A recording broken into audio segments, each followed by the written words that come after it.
India TV YouTube channel को subscribe करें और बेल आइकन दबाएं।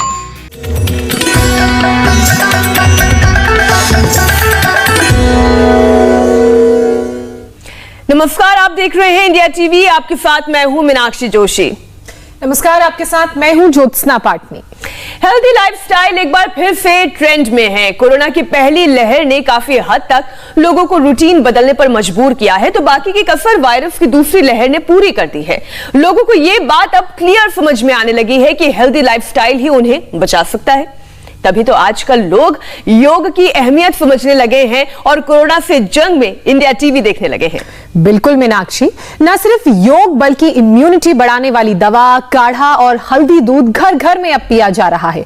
लोग बैलेंस्ड डाइट लेते हैं, पीने में पानी का भी खूब ख्याल रखते हैं, खाने में नमक चीनी कम लेते हैं, स्मोकिंग और अल्कोहल से भी परहेज करने की कोशिश जारी है। आपने बिल्कुल ठीक कहा ज्योत्सना, लेकिन इन सब अच्छी आदतों को अभी जारी रखना है, इसे छोड़ना नहीं है, क्योंकि खतरा टला नहीं है। कोरोना की तीसरी लहर में अलग अलग किस्म के फंगल इंफेक्शन, एंटीबायोटिक की वजह से सुपर बग जैसे खतरों से वास्ता पड़ सकता है और ऐसे में केवल मजबूत इम्यूनिटी ही हमें बचा सकती है। लेकिन कई बार हेल्दी रूटीन के बाद भी कुछ लोगों की इम्यूनिटी स्ट्रांग नहीं होती है। इसकी वजह कई बार कोई घातक बीमारी होती है, तो बॉडी पार्ट का इम्बैलेंस भी होता है, जिसकी जानकारी हमें शुरुआत में पता नहीं चलती है। बिल्कुल, दरअसल मीनाक्षी, हमारे शरीर में कान, गर्दन, कंधे और कोहनी, स्पाइन, घुटने, एड़ी तमाम ऐसे पॉइंट्स हैं जिनका अनजाने में संतुलन बिगड़ जाता है और ये स्ट्रक्चरल इंबैलेंस दूसरी बीमारियों की वजह बनता है, जैसे कि सर्वाइकल स्पॉन्डिलाइटिस, कोलाइटिस और नर्वस प्रॉब्लम। ज्योत्सना, जिस तरह गाड़ी चलाने के लिए व्हील बैलेंसिंग बहुत जरूरी है, ठीक उसी तरह शरीर के सभी अंगों का संतुलन भी बहुत जरूरी है। और ये बैलेंस हमारे ट्रेडिशनल तरीकों से कैसे मुमकिन है, ये समझाने के लिए स्वामी रामदेव हमारे साथ जुड़ चुके हैं। स्वामी जी, आपका बहुत बहुत स्वागत है। स्वामी जी प्रणाम। बहुत बहुत प्रणाम आपको। ये तो वृक्षासन तो हल्का सा संतुलन है मीनाक्षी जी, ज्योत्सना जी। पूरा संतुलन तो तब माना जाएगा जब ऐसे एक क्षण में ऐसे संतुलन बन जाए और उसमें हम 1 मिनट तक टिक पाए। तो ऐसे वृक्षासन, ये विपरीत वृक्षासन, एक एक पैर से ऐसे किया और फिर दूसरे तरफ से भी ऐसे कर दिया। मैं चाहता हूं ऐसा ही संतुलन सबका बने। और मेरे साथ ये बालक बालिकाएं हैं। ऐसे तो अब ये सब योग में BA MA PhD हो गए हैं। एक बालक है जिसको काफ़ी तक कष्ट है, उसको अभी स्ट्रक्चरल बैलेंस बनाने में दिक्कत आ रही है। उसका नाम कृष्णा, उसको मस्कुलर डिस्ट्रोफी हो गया है। लेकिन इस स्थिति में जो बच्चे आ जाएंगे, हम उसको मस्कुलर डिस्ट्रोफी से भी बाहर निकाल लेंगे। ये वृक्षासन। चलो ताड़ासन करो बेटा, आप ऐसे करो, दोनों हाथ सिर के ऊपर। और ये स्ट्रक्चरल इम्बैलेंस से ज्योत्सना जी, मीनाक्षी जी, BP बढ़ता है या लो हो जाता है। High BP, low BP, high sugar, low sugar, cough, asthma, arthritis, यहाँ तक कि सर्दी, जुकाम, बुखार, फीवर और नींद ना आना, इंडाइजेशन, कोलाइटिस, कॉन्स्टिपेशन और वात, पित्त, कफ दोष का असंतुलन, ये नाभि के असंतुलन से होता है और उससे पूरे शरीर का फिर स्ट्रक्चरल इम्बैलेंस हो जाता है। और एड़ी से लेकर के, स्पाइनल कॉर्ड से लेकर के, मस्तिष्क से लेकर के स्नायु तंत्र के, नाड़ी तंत्र के विभिन्न रोग हो जाते हैं। तो आज जो हम योग बता रहे हैं सब बहुत गौर से देखे सुने। मैं जब गुरुकुल से पढ़ करके हिमालय गया तो वहाँ एक मुझे संत मिले, ताड़ासन के बाद तिर्यक ताड़ासन करते हैं। कल उनका अचानक मेरे पास फोन आया, जब ये योग, आयुर्वेद, नेचुरोपैथी वर्सेस एलोपैथी का ये पूरा संघर्ष चल रहा है। और आज तो देश का एक बहुत बड़ा अखबार है दिव्य भास्कर, दैनिक भास्कर, दिव्य मराठी। तो दैनिक भास्कर, दिव्य भास्कर, दैनिक मराठी में फ्रंट पेज हमने जो कहा कि भाई योग, आयुर्वेद, नेचुरोपैथी ये साइंस है। तुमने यदि क्रिटिकल पेशेंट्स को बचाया, उनकी संख्या होगी 10%, तो 90% पेशेंट्स ने योग, आयुर्वेद, गिलोय, तुलसी अपना करके करोड़ों लोगों ने अपनी जान बचाई। भाई इसका अनादर मत करो। आजकल तो वैसे भी कहीं पर भी असमानता को जो है, छुआछूत को, अस्पृश्यता को अच्छा नहीं माना जाता है। ताड़ासन, तिर्यक ताड़ासन। तो खैर दैनिक भास्कर का भी धन्यवाद और इंडिया टीवी का अभिनंदन है कि करोड़ों लोगों की जान बचाने में बहुत बड़ी भूमिका इंडिया टीवी ने निभाई है। हमने वृक्षासन, ताड़ासन, तिर्यक ताड़ासन, फिर ये गरुड़ासन, ये सारे स्ट्रक्चरल इम्बैलेंस के लिए आज योग बता रहे हैं। इससे स्ट्रक्चर भी और कैरेक्टर भी अच्छा होगा। तो थोड़ा बैलेंस बनाने के लिए प्रारंभ में थोड़ा सा प्रयत्न करना पड़ता है। आज सब भाई बहन मेरे साथ बहुत अच्छे से कर रहे हैं और मीनाक्षी जी और ज्योत्सना जी भी महायोगिनी हो गई हैं आप। और आज हम पूरे देश का स्ट्रक्चर और कैरेक्टर दोनों करेक्ट करने वाले हैं। तो मैं बता रहा था, स्वामी अपरोक्षानंद जी मेरे से बोले, स्वामी जी ये सच है कि करीब 90% बीमारियां वो स्ट्रक्चरल इम्बैलेंस से होती है और ये स्ट्रक्चरल इम्बैलेंस होता है नाभिक इम्बैलेंस से। उसके ऊपर भी हम आएंगे। अभी पूरे स्ट्रक्चरल इम्बैलेंस को हम बता रहे हैं। ठीक करने के लिए ये खड़े होकर के ये अभ्यास, फिर हम सूर्य नमस्कार बहुत स्लो मूवमेंट में आज करेंगे और उसके बाद कुछ आसन बैठ के, कुछ आसन सीधे, कुछ उल्टे लेट करके करेंगे और आराम आराम से एक एक आसन को एक एक मिनट स्थिरता पूर्वक करें, क्योंकि हमारे पास समय की कमी रहती है, इसलिए हमें 10-10 सेकंड में एक एक आसन करना पड़ता है। तो कुल समय एक आसन का 10 मिनट होता है। पाद हस्तासन, आगे झुकेंगे, फिर पीछे झुकेंगे, चक्रासन करेंगे, आगे झुक जाए। आप में से कुछ बच्चे चक्रासन करें, पीछे झुक जाओ, खड़े खड़े भी झुक लेते हैं। तो बच्चे बड़े मजबूत बच्चे हैं भाई, बहुत अभिनंदन इनका भी, क्या बात है। ये पीछे झुक गए तो चक्रासन, बेटियों ने भी बहुत अच्छा किया, भाइयों ने भी। और आगे झुक गए तो पाद हस्तासन, तो कुछ आगे झुके हुए, कुछ पीछे झुके हुए, ऐसे। ये ऐसे, ये तो वापस आ जाओ बेटा, ऐसे ही वापस आ जाते हैं। तो देखो, आगे झुक गए तो पाद हस्तासन, पीछे झुक गए तो चक्रासन या अर्ध चक्रासन। इतना भी कर ले, जो अधिक नहीं कर पाते इतना कर ले। और जो पूरा झुकना चाहे तो भैया अभी भी हम भी कोई ऐसे बूढ़े नहीं हुए हैं। ऐसे कुछ बच्चे तो पूरा ही झुक लेते हैं। क्या नाम है गुड़िया आपका? चलो हाथ उठाओ, मेरे साथ साथ झुको, ऐसे, ये ऐसे झुक गए। तो कोई बात नहीं, बहुत अच्छे से किया। एक बार जोरदार तालियां बजा दो भाई। ऐसे सब बच्चे घरों में कर भी रहे, अच्छी बात है। तो ऐसे कठिन कठिन आसन भी कर ले, और जिनसे कठिन ना हो पाए तो सरल ही कर ले जरूर। सूर्य नमस्कार स्ट्रक्चरल बैलेंस के लिए रामबाण है। कैसे करें? मैंने कहा एक अभ्यास कम से कम 5-10 सेकंड में करना है। प्रणाम आसन, ऊर्ध्वस्थासन,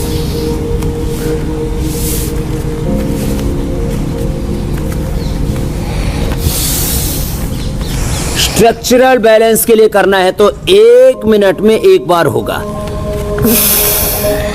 और आपको बल बढ़ाने के लिए करना है तो 1 मिनट में 10 बार भी हमने करवाया है, किया है।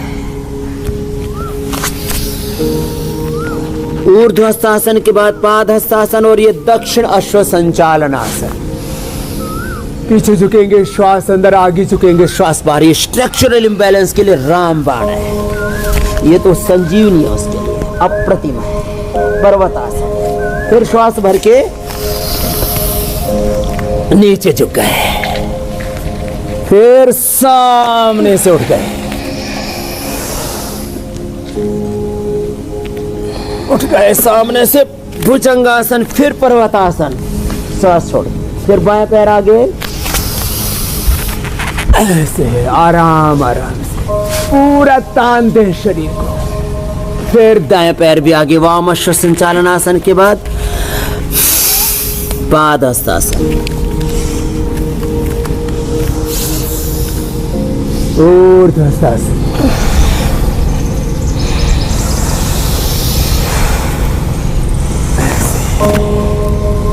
ये 10 बार कम से कम रोज कर लें। स्ट्रक्चरल इम्बैलेंस के लिए बहुत जबरदस्त है। अब देखो, बैठ करके इसको दंडासन कहते हैं। अब दंडासन में ऐसे बैठे और पैर ऐसे मोड़ लिए, अब पीछे झुक जाएंगे, दोनों हाथ कमर के दोनों साइड में, दाहिने हाथ को पीछे दाएं पैर की एड़ी पर, बाएं हाथ को पीछे बाएं पैर की। आराम आराम से, जिनके अंदर फ्लेक्सिबिलिटी नहीं है तो दूध में हल्दी, शिलाजीत और अश्वगंधा ले लेंगे। बेटियां थोड़ी शतावर भी ले सकती है। दूध के साथ हल्दी, शिलाजीत, अश्वगंधा और शतावर लेने से मसल्स की ट्यूनिंग भी बहुत अच्छी होती है, उनकी शेप भी बहुत अच्छी आती है और जिनकी बॉडी स्टिफ होती है उनकी बॉडी फ्लेक्सिबल हो जाती है। क्योंकि कोई बीमारी नहीं मानते हैं लोग, इसलिए पूछते नहीं है। तो आज मैंने बता दिया है, जिनसे ऐसे नहीं हो पाते हैं आसन, जरा मुड़ तुड़ नहीं पाता, शरीर में फ्लेक्सिबिलिटी कम हो गई है, तो क्या करें? तो दूध में हल्दी, शिलाजीत, अश्वगंधा और शतावर का प्रयोग कर ले तो फ्लेक्सिबिलिटी बढ़ जाएगी। ऐसे और पीछे झुक गए, अर्ध उष्ट्रासन हो गया। आगे रख लिया हाथ। तो चलो बच्चों, बेटियां भी बहुत अच्छा कर रही हैं, हमारे बच्चे भी बहुत अच्छे कर रहे हैं। और यहाँ प्रकृति के सुरम्य वातावरण में पीछे झुके, उसके बाद आगे भी झुकना। फॉरवर्ड और बैकवर्ड बेंडिंग की बराबर महिमा है। यहाँ आम का बगीचा और आम बहुत सुंदर सुंदर लगे हैं मेरे आगे पीछे दाएं बाएं चारों ओर। आज आम का पना भी बताने वाले हैं और लास्ट में हम नाभि धरण पीछोटी दिख जाए, खिसक जाए तो कैसे इसको ठीक करना वो भी बताने वाले हैं। श्वास बाहर छोड़ करके, एक नाभि डिगने से 100 बीमारियां हो जाती हैं। बहुतों को उल्टी लग जाता है, बहुतों को दस्त लग जाता है। नाभि की धड़कन कैसे चेक करनी है और उससे क्या क्या होता है वो भी मैं थोड़ा बताता हूँ। शशकासन, ऊपर की ओर धड़कन हो तो उल्टी, दस्त, एसिडिटी, गैस। नीचे की ओर धड़कन होगी, नाभि के बीच में नहीं होगी, नीचे की ओर धड़कन होगी तो दस्त। दाएं बाएं होगी तो पेट में दर्द और फिजिकल, मेंटल, इमोशनल इम्बैलेंस। वापस ऐसे देखो, ऐसे नाभि देखते हैं ना तो किसी किसी का तो पेट ही 10-20 किलो का होता, वो अलग बात है। ऐसे रिलैक्स छोड़ करके, ढीला छोड़ के अंगूठे को ऐसे दबाए। बहुतों की धड़कन बीच में मिलेगी नहीं, नीचे की ओर मिलेगी, दाईं ओर मिलेगी, बाईं ओर मिलेगी या ऊपर की ओर मिलेगी। किसी की तो 2-2 इंच नाभि ऊपर की ओर धड़कती है ऐसे। अब मॉडर्न मेडिकल साइंस वालों को इसका पता ही नहीं कि ये नाभि विज्ञान क्या है, ये सूर्य चक्र विज्ञान क्या है। ये मणिपुर चक्र है, बाएं हाथ नाभि के ऊपर, दाएं उसके ऊपर, इससे नाभि पूरी सेट होती है। और झुक करके अब बाह्य प्राणायाम करेंगे, कपालभाति नहीं करेंगे आज या तो बाह्य प्राणायाम करेंगे, अभ्यंतर प्राणायाम करेंगे, श्वास रोक के रखेंगे।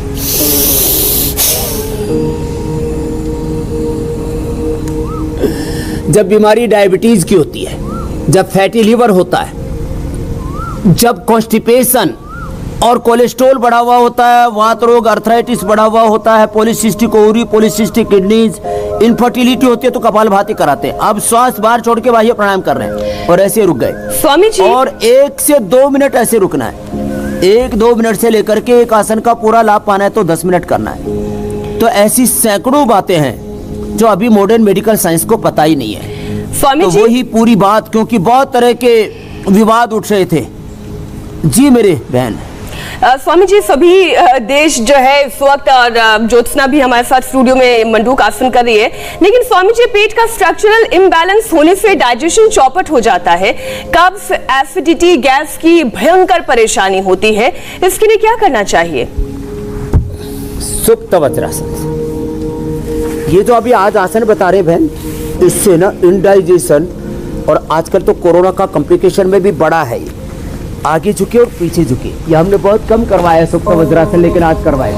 ऐसे पीछे झुक गए, कोशिश करें आगे घुटने मिले रहे, ये तो थोड़ा खोल के भी रखने पड़े तो कोई बात नहीं, तो आगे घुटने मिला भी सकते हैं, थोड़ा खोल भी सकते हैं, पूरे झुक गए ऐसे।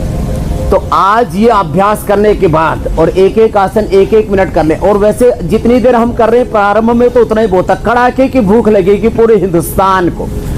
आज के अभ्यासों से स्ट्रक्चरल और इम्बैलेंस तो दूर होगा ही, स्ट्रक्चर करेक्ट तो करेक्ट होगा ही, भूख कड़ाके की लगेगी। अपचन, इंडाइजेशन, कॉन्स्टिपेशन, कोलाइटिस, पेट की सारी बीमारियां, गैस, एसिडिटी एकदम अच्छी। और किसी भी प्रकार के कोई भी जो न्यूनताएं आती है शरीर में, vitamin D, B12, B complex, calcium, iron, omega, vitamin C, vitamin A, vitamin K, vitamin E की जो डेफिशिएंसी होती है वो भी दूर हो जाएगी। पीछे झुके, ऐसे भी कर सकते हैं, दोनों हाथ सिर के पीछे भी रख सकते हैं और दोनों हाथ ऐसे भी रख सकते हैं। ये है सुप्त वज्रासन, पीछे झुकना।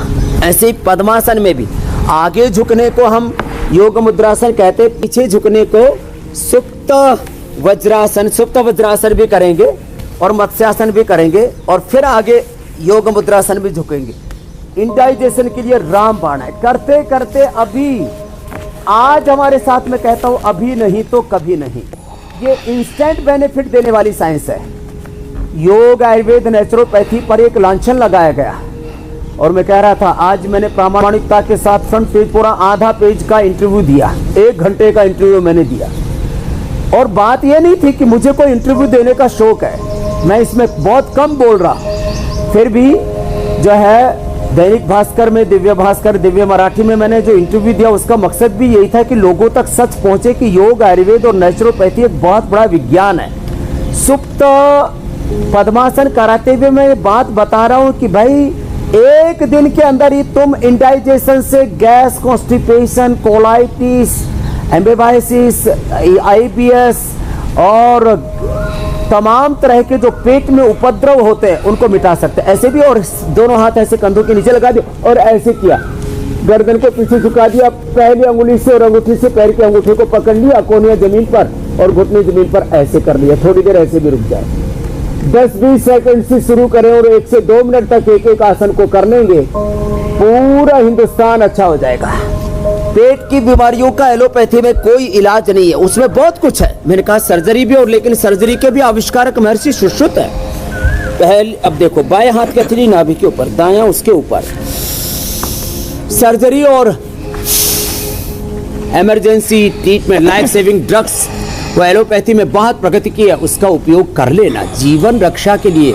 जीवन से बड़ी कोई पैथी नहीं, और जीवन को बचाने वाली पैथी उससे सिंपैथी होनी चाहिए। लेकिन योग, आयुर्वेद और नेचुरोपैथी जो अपने पूर्वजों का ज्ञान है उस पर भी हमें स्वाभिमान होना चाहिए, और उससे अपना कल्याण होता है। भैया ये आत्म कल्याण के लिए, लोक कल्याण के लिए, लोक मंगल, विश्व मंगल के लिए है ये सब योग विद्या। श्वास बाहर छोड़ के आगे झुक जाए, थोड़ी जमीन पर टिकाए और यह अभ्यास ऐसे करते जाए। और जिनको पेट बहुत ही ज्यादा गड़बड़ है, सुबह उठ करके आंवला एलोवेरा पी लें, आंवला एलोवेरा गिलोय तुलसी नीम, ये तो मैं पंचामृत कहता हूँ, सबको पी लेना चाहिए थोड़ा थोड़ा। और जिनको बहुत ही ज्यादा एसिडिटी है तो वो एलोवेरा, वीटाग्रास और लौकी का जूस पी लें। और जिनको कॉन्स्टिपेशन बहुत भयंकर रहता है तो गोधन अर्क सुबह 2 से 4 चम्मच पी लें। एसिडिटी हो तो उसमें थोड़ा सा मध मिला करके, शायद हनी मिला करके पी लें। और भयंकर से भयंकर चर्म रोग हो, कोई डर्मेटोलॉजिस्ट आपको चर्म रोग ठीक नहीं कर सकता, चाहे वो जी आपको सोराइसिस है, चाहे एक्जिमा है, चाहे वो लिकोडर्मा है। श्वास बाहर छोड़ के आगे आप सही कह रहे हैं स्वामी जी, और साथ में नीम की पत्ती 8-10 खा लो या नीम की गोली खा लो, आपका वो भी दूर हो जाएगा। आप सही कह रहे हैं स्वामी जी। एलोपैथी में आप कितने भी कोशिश कर रहे हैं लेकिन पूरी तरीके से डाइजेशन इंप्रूव करने का कोई इलाज नहीं है। वहीं अगर आयुर्वेद का रास्ता अपनाया जाए तो इसका इलाज हो सकता है। हर परंपरा का सम्मान होना चाहिए, यही हम इस कार्यक्रम में भी लगातार कहते आए हैं। स्वामी जी, पूरा शरीर कहीं ना कहीं कंधे और रीढ़ पर टिका हुआ है, रीढ़ से जुड़ी हुई कई परेशानियों का सामना करना पड़ता है, उसके लिए कोई खास योगाभ्यास आज आप सिखा दें। तो अब ये जो हम अर्ध मत्स्येंद्रासन, वक्रासन, गोमुखासन बता रहे हैं, अब यहां से रीढ़ की हड्डी का शुरू हो जाएगा। इसकी भी बहुत बड़ी भूमिका है। ये जो मैं कह रहा था ना, इक्विलिटी, सब जगह वननेस, कोएग्जिस्टेंस और इक्विलिटी ये होनी चाहिए, और यही हम पैथियों में भी चाहते हैं कि सामंजस्य हो। और अब मैं ये जो बात बता रहा हूँ, आपने जो प्रश्न पूछा स्ट्रक्चरल इम्बैलेंस के ऊपर पूरी दुनिया में बहुत काम हुआ है। अब उसमें मेरुदंड, रीढ़ की हड्डी, इससे तो सब कुछ जुड़ा हुआ है, माने central nervous system, peripheral nervous system, उससे हमारा ब्रेन, हमारा पिट्यूटरी पीनियल ग्लैंड, हमारा हाइपोथैलेमस सिस्टम, उसके साथ हमारे सारे हार्मोन्स, सारे केमिकल्स, सब कुछ जुड़ा हुआ है। इसके लिए रीढ़ की, अभी देखो एक स्ट्रक्चरल बैलेंस के ऊपर नाभि पर बात कर रहे थे हम, उसके ऊपर अंत में फिर आएंगे। अब वापस आ जाते हैं मेरुदंड के ऊपर। मेरुदंड के ऊपर भी बहुत कुछ दारमदार है। यदि आपकी रीढ़ की हड्डी अच्छी है तो आपकी सेहत बहुत अच्छी रहेगी। उसके लिए हमने घरेलू उपायों में एक दीपक भी देखो यहाँ पर रखा हुआ है, नाभि मापने के लिए धागा भी रखा हुआ है, गिलास भी रखा हुआ है। तो समझिए ये किसके लिए रखा हुआ है। और इसके पीछे दूधी, छोटी दूधी, बड़ी दूधी और संजीवनी घास भी रखी हुई है। जो पी लेंगे उनका पेट तो ऐसे हलवे की तरह सॉफ्ट हो जाएगा। अब देखो पूरा शरीर वज्र की भांति होना चाहिए, फूला दी बैठ जाइए। अब गोमुखासन देखो, पेट कैसा होना चाहिए, उसके बाद मैं गोमुखासन करता हूँ। पेट ऐसे होना चाहिए, देखो ऐसे,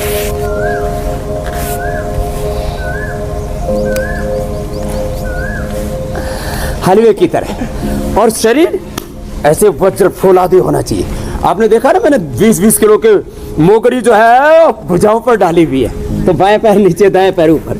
गोमुखासन से लेकर के अब मकरासन, भुजंगासन, सलभासन, धनुरासन, मरकटासन तक करवाएंगे। फिर उसके बाद ये सारे स्ट्रक्चरल इम्बैलेंस के लिए आज के अभ्यास, और 10 सेकंड से लेकर के एक आसन को 10 मिनट तक किया जा सकता है। सामान्य अवस्था में 2 मिनट करने से ही 99% लोगों की समस्याओं का समाधान हो जाता है। जिनको कोई भी इनक्यूरेबल डिजीज हो, जेनेटिक डिजीज हो, उससे पार जाना हो तो फिर 2-2 मिनट से आगे बढ़ा के 5-10 मिनट भी कर लें लंबी श्वासों के साथ। स्वामी जी, ये गोमुखासन ऐसे एक तरफ से फिर दूसरी ओर से।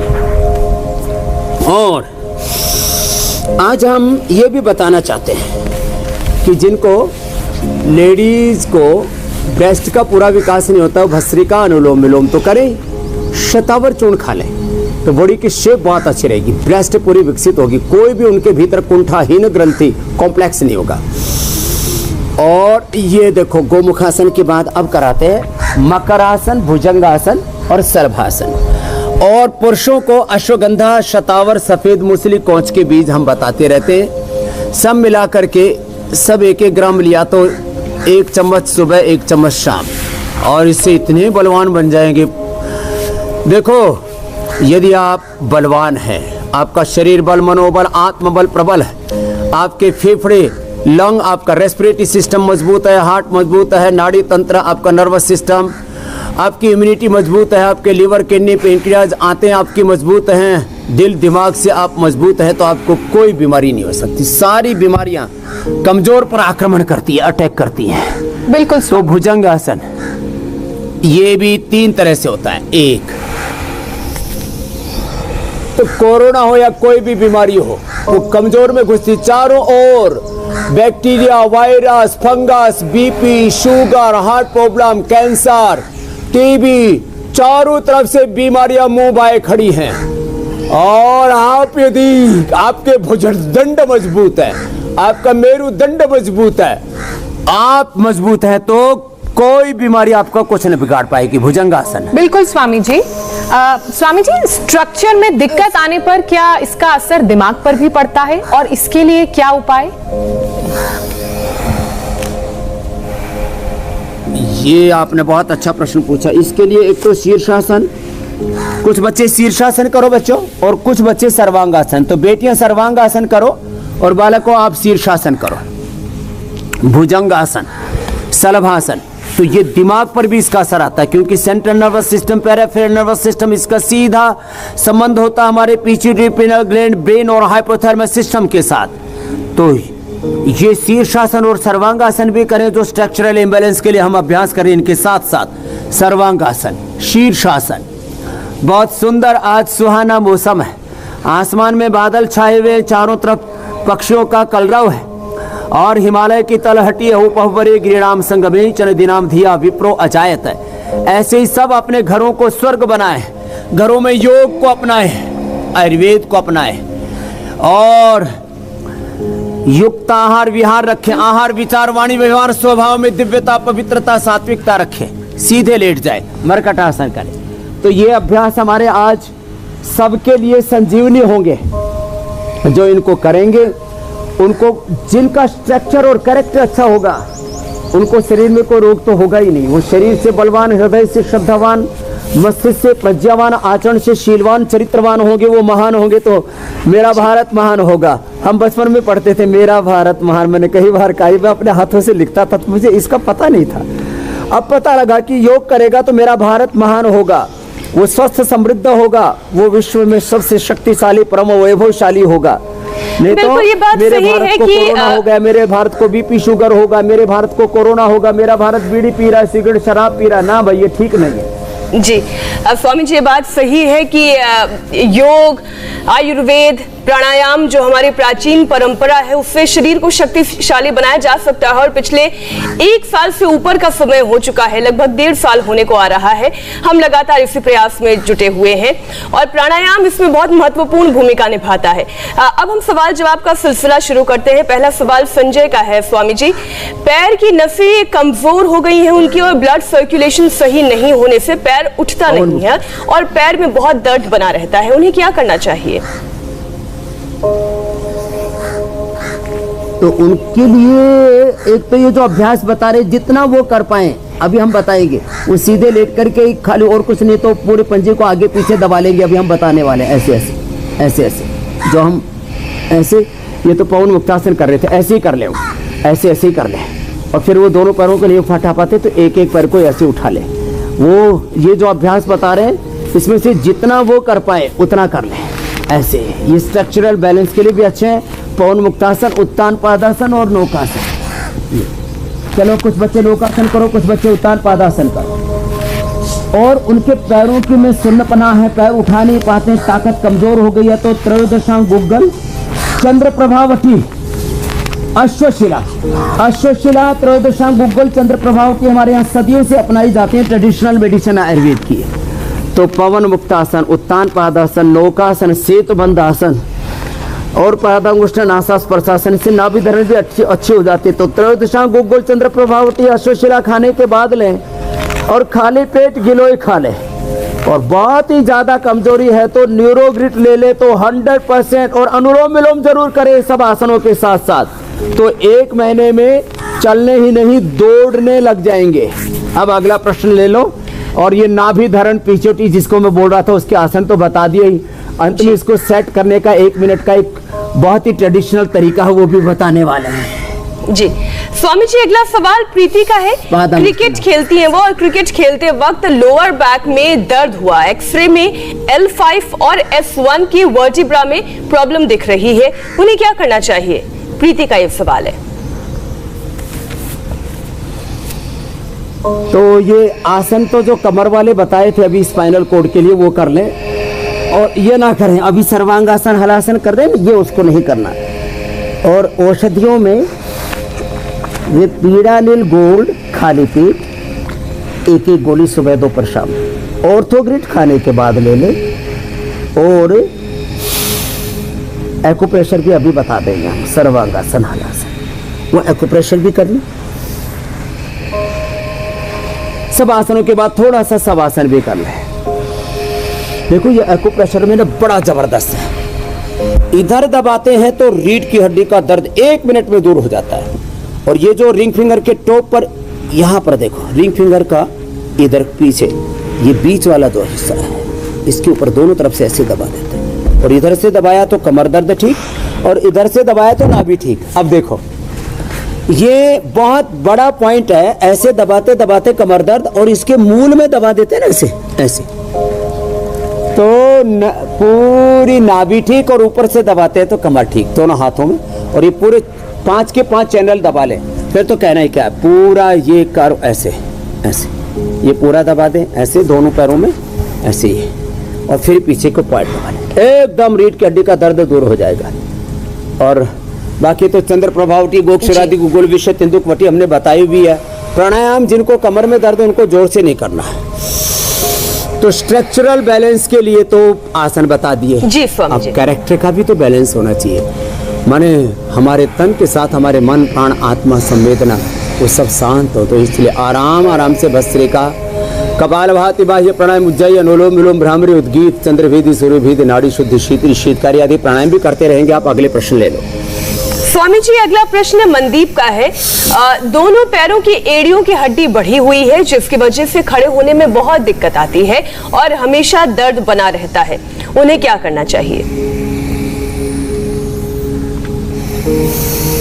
एक तो ये भस्त्रिका, कपालभाति करना चाहिए, इससे घिसी हुई हड्डी वापस आ जाती है। और बड़ी भी हड्डी बैठ जाती है। ये मैं पिछले 30 सालों से अपना अनुभव शेयर कर रहा हूँ। पीडानिल गोल्ड खाली पेट ऑर्थोग्रिड खाने के बाद ले लें, एक एक 2-2 गोली, और ये भी कर लें ऐसे। और घरेलू उपचार, होम रेमेडी, हमारी 99% कोशिश होती है कि आपके घर में, आपके रसोई में ही, गुजराती में उसको रसोड़ा वैद्य कहते हैं, आम लोक भाषा में उसको जो है रसोई वैद्य। और होम रेमेडी देखो, हल्दी मेथी सौंठ इसका पाउडर कर लें, अथवा मेथी को, अभी जैसे गर्मी आ गई अब, तो हल्दी मेथी सौंठ को रात को भिगो दे और सुबह इसका पानी पी ले। ये एड़ी का दर्द पहले ही दिन से अच्छा हो जाएगा। एड़ी के दोनों तरफ से पॉइंट भी दबा लें, इसको ऐसे दबा लेते हैं दोनों तरफ से ऐसे, ये पॉइंट दबा लेते हैं और ये अभ्यास ऐसे ये करें, कपालभाति करें। हल्दी मेथी सौंठ का पाउडर खा लें, जिनको पित्त प्रकृति हो तो दरदरा कूट के इसका पानी भिगो करके पी ले। और अकेली एक चंद्र प्रभावटी या ऑर्थोग्रिड 2-2 गोली खा ले सुबह शाम। किसी को यूरिक एसिड बढ़ने से भी, और ये एड़ी भी हड्डी भी बढ़ती है और दर्द बहुत होता है, तो गोखरू का पानी जरूर पी ले। जिनको भी दर्दें हों, यूटीआई की प्रॉब्लम हो या धातु रोग हो, उनके लिए रामबाण है। तो आगे पीछे दबाना, गोल गोल घुमाना और कपालभाति करना। अगला प्रश्न ले लो मीनाक्षी जी, ज्योत्सना जी। स्वामी जी, अगला सवाल स्नेहा का है। वो ये पूछ रही है कि सोते वक्त पिताजी के हाथ पैर के जॉइंट्स में दर्द होता है, जिसकी वजह से उन्हें ठीक तरह से नींद भी नहीं आ पाती है। उनके लिए क्या उपाय बताएंगे? उनके लिए तो भस्त्रिका कपालभाति तो बता ही रहे थे, अनुलोम विलोम भ्रामरी उद्गीत, शीतली शीतकारी, इससे नींद भी बहुत अच्छी आती है, स्ट्रेस लेवल एकदम कंट्रोल रहता है। बहुत अधिक अनिद्रा की समस्या, 2-2 गोली रात को जो है ना मेधावटी की खा ले, इतनी अच्छी नींद आती है। 6, 7, 8 घंटा जितना सोना चाहो आनंद से सो और एकदम फ्रेश होकर के उठोगे। एलोपैथी की नींद की गोली खाते हैं ना, तो पूरा शरीर ऐसे टूट जाता है, जिसको लोक भाषा में कहते हैं ना, किसी ने लठिया दिया हो, जैसे किसी ने पीट दिया हो बुरी तरह से, ऐसा हालत हो जाता है। और जो शरीर में पेन होते हैं उसका कारण होता है वात का बढ़ना। तो वात के प्रकोप के लिए बेस्ट हैं 2 चीज़ें जो कोई उपद्रव नहीं करती, गर्मी भी नहीं करती। रात को भिगो दें गिलोय और सुबह उसको मिक्सी में घोट करके पीस करके उसका पानी पी लें। और एलोवेरा का फ्रेश जूस, या नहीं तो आप पतंजलि का ले लें।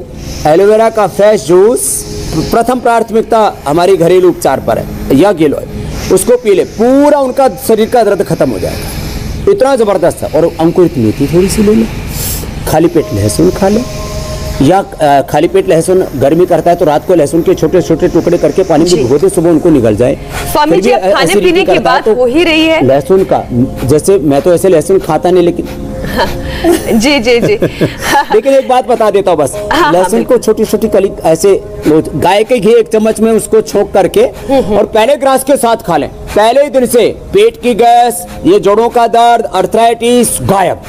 इतना जबरदस्त है, ये छोटी छोटी चीजें हैं, बड़ी जबरदस्त। कपालभाति, अनुलोम विलोम ये तो जरूर करें किसी भी दर्द में। जी बहन, मैं ये कह थी कि स्वामी जी, खाने पीने में आज क्या है वो तो आपने बता ही दिया कि लहसुन का सेवन कैसे करना है जिससे स्ट्रक्चरल बैलेंस इंप्रूव हो सकता है। लेकिन स्वामी जी, स्ट्रक्चरल बैलेंस ठीक करने का एक तरीका योगाभ्यास है और दूसरा तरीका दादी नानी के जमाने से चले आ रहे नुस्खे भी हैं, तो अब वो नुस्खा भी आप बता दीजिए।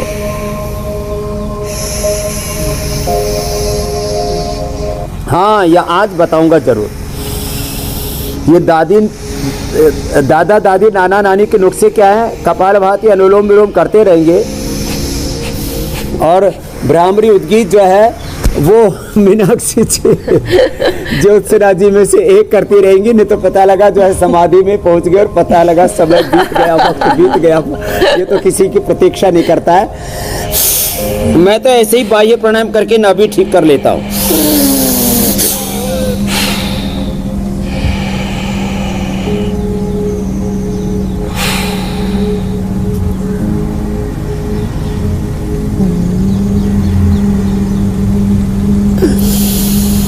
बाकी भ्रामरी उद्गीत, शीतली शीतकारी कर ले। और अभी देखो, ये मैं साजो सामान उधर लेकर के जाता हूँ और ये बहुत से लोग सोच रहे हैं कि आज स्वामी रामदेव कौन सी पूजा पाठ आरती करने के लिए दिया लेकर के जा रहे हैं, तो ये आरती का कोई दिया लेकर के नहीं जा रहा हूँ, लेट जाओ। ये पेट का दिया है। कैसे? अब ये पेट का दिया ऐसा है, ऐसे ये बनाया हुआ है आटे से, ये आटे से बनाया हुआ दिया है, ऐसे रख दिया नाभि के ऊपर। अब इसको जला देंगे। अब इसको जब जला देते हैं तो अपने आप ये जल गया। अब दिया जलने के बाद इसके ऊपर ऐसे ये रख दिया। अब अपने आप देखो फिक्स हो गया 2 सेकंड के अंदर ही। इसकी नाभि कितनी डिगी वो ठीक हो जाती है। अब नाभि डिगी भी कैसे चेक करते हैं वो भी बताते हैं। उधर ले आओ, उधर ले आओ। ये अभी पता नहीं इसकी डिगी हुई है कि नहीं डिगी हुई, देखने से पता लग जाएगी। माताओं बहनों को कैसे चेक किया जाता है उसका तरीका मैं अभी और बता देता हूँ। उनका तो हाथ से ऐसे देख लेंगे माताओं बहनों का, तो ये दोनों रेखा ऐसे मिला लेते हैं और ऐसे मिलाने के बाद यदि मेरा भी डिगा होता तो ये नीचे वाली रेखा ऊपर नीचे हो जाती है, ये ऐसे हो जाती है ऐसे। चलिए, तो कहा जा सकता है स्वामी जी की नाभ एकदम सही जगह पर है, आपने सही तरीका बता दिया। और ऐसे पुरुषों के ऐसे भी देख सकते हैं, एक यहाँ और ऐसे देखा इधर और इधर भी, इसकी भी डिगी हुई करीब आधी इंच। अब देखो इधर इतना है और इधर जो है ये इतना है। अब ये इधर का ऊंचा है, तब इधर का ऊंचा है तो क्या करना, इधर का ऊंचा है तो इसको नीचा करने के लिए एक तो ये तरीका है, ऐसे पैर पकड़ा, ढीला छोड़ो बेटा इसको, ऐसे करके और ऐसे कर दिया तो अपने आप सेट हो जाएगा। स्वामी जी एक तरीका और है, आप आगे बढ़े उससे पहले मैं समझ लूं कि अगर मान लीजिए कि दाईं तरफ ज्यादा ऊंचा है तो क्या बाईं तरफ का पांव जो है उसे झटका देना है या जिस तरफ की डिगी हुई है उसी तरफ का करना है? हाँ, उसका अपोजिट साइड का झटका देना है। और एक तो ये अब इतने उपाय हैं, फिर एक देखो ये ऐसे तो ऐसे लग रहा है कि वो कोई हॉर्न है, भोपू है, बजाने वाला है, भोपू है। लेकिन इसको ऐसे कर लेते हैं। अब ये इसको ऐसे लगा दिया और जब ये ऐसे फूल जाएगा, चिपक गया, अपने आप नाभि धरण इससे ठीक हो जाती है। ये एक तरीका है। अब स्वामी जी सबकी नाभ जब तक अपनी सही जगह पर आ रही है, हम जल्दी से बता देते हैं दर्शकों को कि कल हम क्या खास अपने कार्यक्रम में दिखाने वाले हैं। कल हम दिखाएंगे कोरोना मरीज के लिए सबसे राहत की बात है RT-PCR का नेगेटिव आना, लेकिन इन दिनों रिकवरी के बाद भी मरीज की परेशानियां खत्म नहीं हो रही है। कई हफ्तों तक बना रहने वाला हल्का बुखार, थकान, खांसी और सीने में भारीपन लॉन्ग कोविड के लक्षण हो सकते हैं।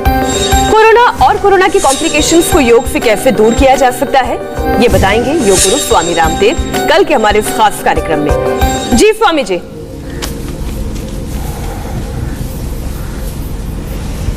अब मैं पाक शास्त्र की ओर आ गया हूँ। ये देखो कितने सुंदर सुंदर आम लगे, मेरे पीछे भी मेरे आगे भी, बहुतों का जी ललचा रहा होगा, ये तो बड़े जोरदार है। इन आम, अब ये आम गिर जाते हैं अपने आप ही, हमने तोड़े नहीं, अपने आप ही गिरे हुए।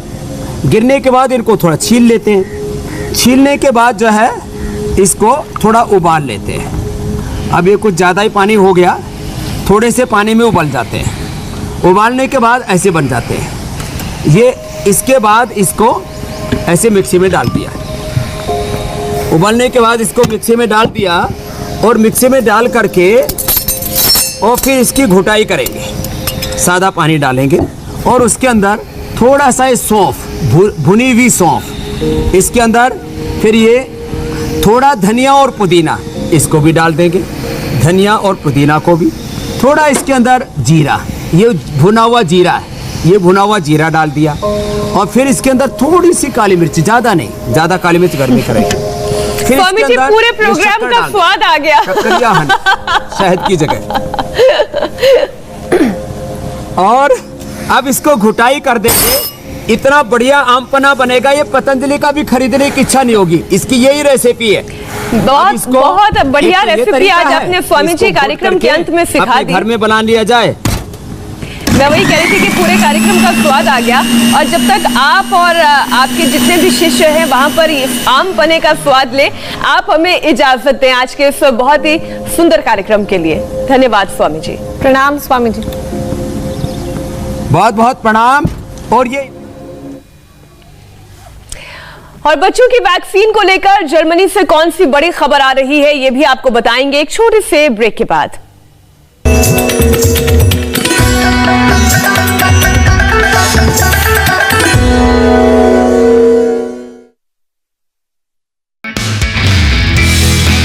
नमस्ते, मैं हूं मीनाक्षी जोशी। वीडियो और खबरों से अपडेट रहने के लिए India TV YouTube channel subscribe करें, बेल आइकन दबाना ना भूलें। जुड़े रहें इंडिया टीवी के साथ।